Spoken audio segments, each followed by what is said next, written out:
स्वागतम सुस्वागतम। माझे नाव वेदांतिका विनोद हेरलगे। मी आज तुम्हाला एक प्रयोग दाखवणार आहे। ह्या प्रयोगासाठी लागणारे साहित्य काचाचे एक ग्लास, हळद, पाणी, निरमा। चला तर मग आता प्रयोग करूया। प्रथम काचेच्या ग्लास मध्ये पाणी द्यावे।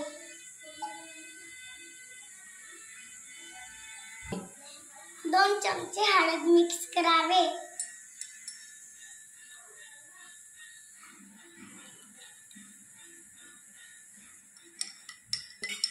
व्यवस्थित हलवावे। आता तुम्ही बघू शकता पाण्याचा रंग पिवळा झालाय। आता ह्याच्यामध्ये आपण निरमा टाकणार। बघा आता कशी जादू होते।